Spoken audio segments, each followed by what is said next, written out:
Bom dia, meus amados irmãos, que a graça e a paz vem da parte do nosso bondoso Deus, da parte do nosso Senhor e Salvador Jesus Cristo, cresça e abunde em nossas vidas, sempre com o objetivo maior de que a glória de Deus seja resplandecida em nossas vidas e sempre o nome dele seja engrandecido, seja exaltado.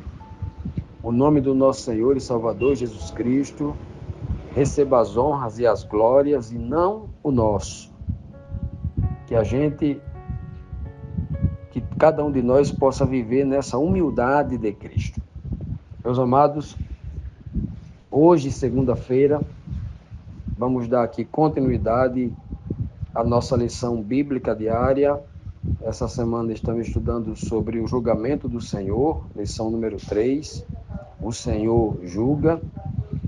E ontem, iniciamos essa lição no domingo, e nós vimos aqui, confirmando depois que o Senhor julga, né? Ele falando do julgamento dos ímpios, os ímpios esconderam, né? Mandando, entra nas rochas, esconde-te no pó, por causa do terror, os ímpios estavam assim com muito terror, né? Da glória do Senhor, da glória de Yahvé, de Deus o Pai, né? E da sua majestade. E esses homens ímpios, altivos, que não aprenderam com a humildade de Cristo, né?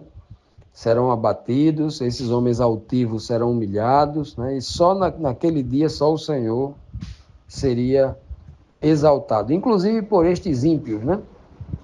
Vimos também que neste grande dia do Senhor, né? É o termo que ele usa, né? O grande dia do Senhor, o dia da manifestação da sua ira, é também uma linguagem aqui tipológica, né? Porque Deus não é um homem desequilibrado, um homem irado, né? É apenas uma forma de expressar os sentimentos, né? De Deus naquele dia, a questão do juízo, a questão de como Deus julga a maldade, né? E naquele dia do Senhor, o Senhor dos Exércitos vai estar contra, né? Contra todo homem altivo, comparado ao texto que nós lemos de Isaías 2, 12 até o 18, contra a árvore grande, árvore, né? O cedro do Líbano, o carvalho, contra as montanhas altas, né? Os outeiros, as montanhas menores, né? Ele diz toda árvore, toda torre alta, os navios, os muros, tudo aquilo que o homem construiu para acreditar no seu dinheiro, naquilo que o seu braço conquistou, né? Confiança em si próprio, né? Por isso que ele é altivo, porque ele é orgulhoso, né? Soberbo. E aí, ontem vim bem claro que o Senhor vai abater, vai humilhar esse homem, né? O homem altivo de coração, o espírito soberbo, e também tudo aquilo que ele fez de ídolo para si irão desaparecer, serão destruídos, né? Como o próprio Cristo diz, e o Apocalipse também, virarão cinzas pelo fogo consumidor do Senhor que julga tudo isso. E hoje, na segunda-feira, aqui na terceira pergunta da lição, nos traz aqui o seguinte questionamento: o que fará o povo que abandonou o Senhor quando ele se levantar sobre a terra? E por quê? E por que o Senhor vai fazer isso? Isaías capítulo 2, versículo 19 ao 21 diz assim: então os homens entrarão nas cavernas das rochas e nas covas da terra do terror do Senhor, de tanto terror que está sentindo do Senhor, do terror do Senhor e da glória da sua majestade, que é vergonha, né?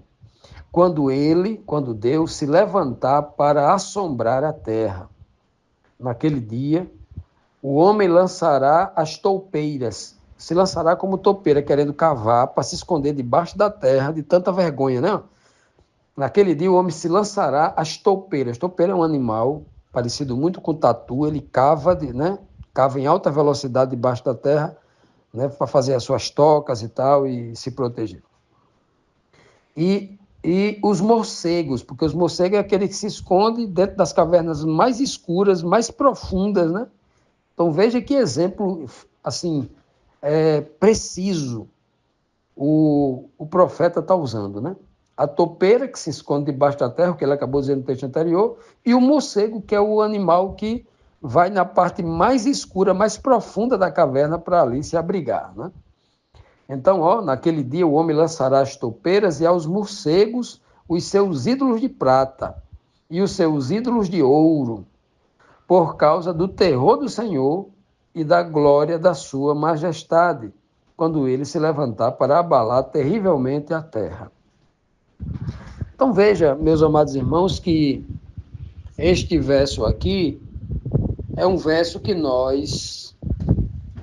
todos nós que precisamos ouvir a palavra de Deus sem recortes, uma palavra de Deus por completa, sem qualquer direcionamento humano, sem qualquer podação da verdade, é importante que a gente conheça isso aqui. Porque esse juízo ele vai acontecer, porque Deus não promete uma coisa que ele não possa cumprir. Deus não faz uma promessa que ele não possa atender, ou um juízo que ele possa voltar atrás. São centenas as menções de juízo nas escrituras sagradas que tanto aplicam o juízo temporário àquele povo que estava passando por alguma dificuldade de pecado, de transgressão, de afronta ao nome de Deus, em desobediência a Deus, como também a tipificação disso apontando para o juízo final. O juízo quando todas as pessoas serão julgadas definitivamente, conclusivamente, para que receba a sentença final, né? Vamos usar dessa redundância aqui. Então, a sentença final. Isso acontecerá para todos os povos, todas as nações do mundo e de todas as épocas, desde Adão até o último instante, né, deste mundo. Então, o texto aqui, a gente não pode deixar de falar para o mundo que haverá um juízo e que haverá um momento de grande vergonha, de grande desespero, de ordem, né? Quando a alma sente aquela vergonha profunda que quer esconder e não sabe aonde, né? Se esconder, a pessoa quer desaparecer de tanta vergonha, né? Não sei quantas das pessoas que estão ouvindo esse áudio já sentiu uma vergonha, não desse nível, né? Porque esse nível será uma vergonha inigualável, ao ponto de querer se lançar, esconder a sua idolatria dentro das cavernas, debaixo da terra, de tanta vergonha, de tanto terror. O terror não é Deus que vai causar. O terror não é Deus que vai, como um sujeito que bota uma máscara do lobisomem no escuro e vai assombrar uma criança. Não é assim, não. O terror é os ímpios que sentirão, é nós, seres humanos ímpios, que sentirão, por causa da vergonha. Então, o terror, quem vai provocar mesmo, é a pessoa de um Deus tão maravilhoso, de um Deus tão bondoso, de um Deus tão justo, que quando se vê a glória dele, sentirá esse desespero. Continuando, meus amados, vamos aqui para a quarta pergunta, que nos traz aqui mais um questionamento, que diz assim: o que significa dizer que o Senhor Deus, Yahvé, tirará do meio do seu povo o pão e a água? Qual é a tipologia que há no pão e na água? Isaías 3:1 diz assim: porque eis que o Senhor dos exércitos, Yahvé dos exércitos, tirará de Jerusalém e de Judá o sustento e o apoio, e todo o sustento de pão, e todo o sustento de água. Tirará de Jerusalém e de Judá. Por que é que o texto aqui não diz tirará de Judá e de Israel? Judá, o reino do sul, e de Israel, as 10 tribos que formaram o reino do norte, a partir de Samaria, a partir de Betel, lá em Samaria, a terra dos samaritanos. Por que é que ele fala só Judá e Jerusalém? Claro, porque ali, nos dias de Isaías, o povo judeu havia se tornado o último remanescente, o restinho que sobrou. Está sendo peneirado o último remanescente, para que do último remanescente seja aquele que era remanescente, que se tornou um grande povo, uma grande igreja, um grande poder religioso, seja tirado do último remanescente. Judá foi remanescente no dia em que o rei, né, Roboão, filho de Salomão, o descendente lá do trono, Roboão foi rei assim que Salomão morreu. O filho de Salomão, Roboão, foi rei em Jerusalém. E foi naquele momento em que as 12 tribos de Israel se dividiu. Foram 10 tribos para o norte, no comando de Jeroboão, e dividiu-se ali o povo. Né?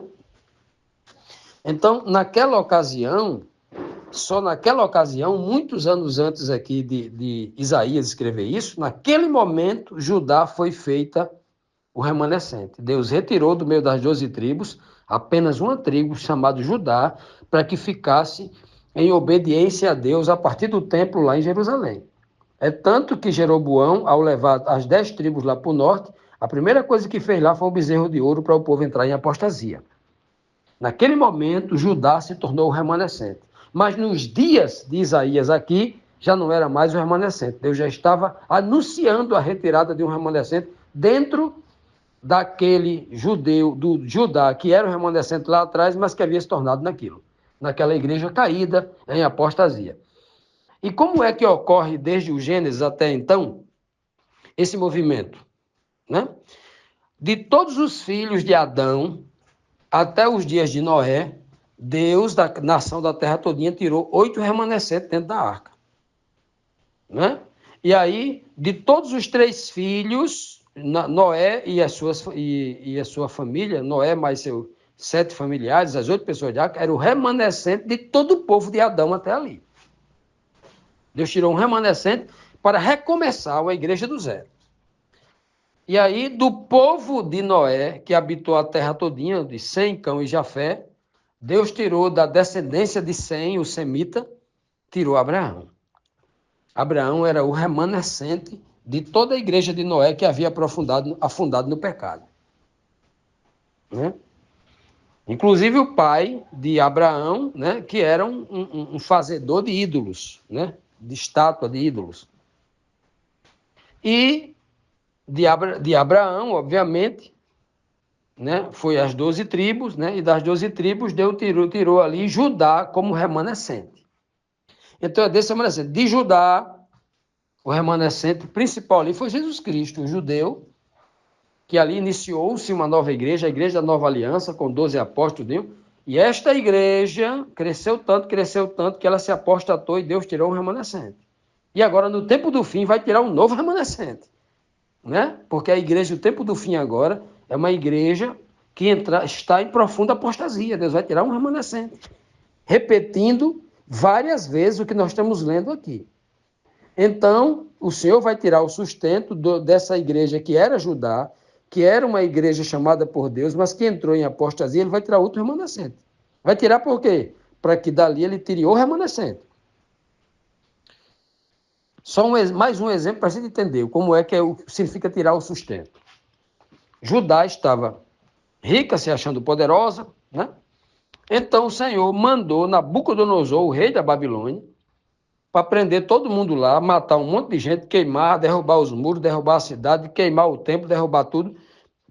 E aí levar uma grande parte dos que sobreviveram cativo lá para a Babilônia. Mas quem é que fica lá em Jerusalém? Quem é que permanece? Quem é que remanescer lá? O profeta Jeremias, o chorão, com os pobres da terra, o remanescente, o povo mais frágil que ele não tinha ajudado, que os irmãos não tinham amado. E ali recomeça a igreja. Da mesma forma, no tempo do fim é o que vai acontecer. Os soberbos, como está dizendo aqui Isaías, Deus vai botar uma coleira no pescoço, um anzol nos peitos, nas canelas, na barriga, e vai levar pelo deserto até Babilônia, como escravo. E aí entra o texto aqui. Ó. Deus vai tirar o apoio. Qual é o apoio? A proteção espiritual que ele dá através de seus anjos, etc. E diz que vai tirar também desse povo todo o pão e toda a água. Qual a tipologia para pão na Bíblia? Tirar todo o pão? Conhecimento da palavra. Não conhecimento filosófico, o conhecimento teleológico, o conhecimento que muitos pobres coitados, né, que se dizem pastor hoje, chamam apologético, né? Os seguidores de Apolo. Né? Não é esse conhecimento técnico que você paga uma mensalidade e aprende do curso de teologia. Não. Conhecimento é o profundo, é o verdadeiro, é o que vem da palavra de Deus, que o Espírito Santo de Deus é quem orienta na mente do homem. Esse vai faltar. Deus vai tirar, porque ele não vai dar poder a um povo ímpio. Ele libera o seu poder para o seu povo santo, obediente à sua palavra. Não basta dizer que é crente, não. Tem que obedecer à sua palavra. E o que tem de gente dizendo que é crente, que não sabe nem o que é a palavra de Deus, nem entende qual é a vontade de Deus, é um absurdo. Então Deus vai tirar o sustento, que é esse pão aí. O pão espiritual, que é o verdadeiro sustento, né? E vai tirar também o sustento da água, do pão e da água. E o que é água na palavra de Deus? Também é palavra. Lá em Efésios, assim, o pão, palavra, né? Nós encontramos em Mateus, por exemplo, 4:4. Nem só de pão vive o homem, mas vive de toda a palavra. O sustento aí é a palavra. O pão é a palavra. E lá em Efésios 5:26, Paulo vai dizer que Jesus Cristo vai lavar sua noiva, a igreja, a lavagem da água pela palavra. O crente é lavado pela palavra. A água, palavra. O que purifica o homem é o conhecimento verdadeiro da palavra, que lava ele. Quando você conhece a palavra verdadeiramente, isso vai lhe lavando. Conhecereis a verdade vos libertará. Vai libertar toda a sujeira, de todo o engano, né? E olha que maravilha isso. Né? O Senhor está dizendo que o povo rebelde, que um dia disse conhecer ao Senhor, esse povo vai perder o pão e a água. Mas os justos que permanecerão fiel à palavra, mesmo diante do grande teste, nunca deixarão de ser alimentados, porque o mesmo Senhor também disse, para aqueles que guardarem os meus mandamentos, andarem na minha palavra, o seu pão será dado e a sua água será certa.